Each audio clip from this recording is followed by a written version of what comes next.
Welcome to our database solution tutorial.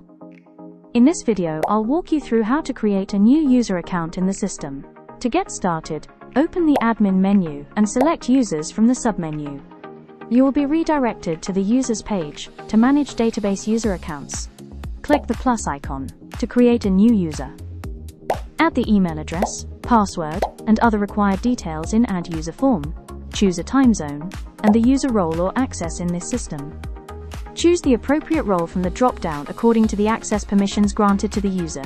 User roles can be dynamically managed through the User Roles section, where you may add new roles to update the list. You can also optionally upload a profile picture for the user. Once you're done, click the Save button to submit the details. The user can now log in with their email and the password you set. If the password is forgotten, you can reset it any time. Click the Reset Password button in User Details page.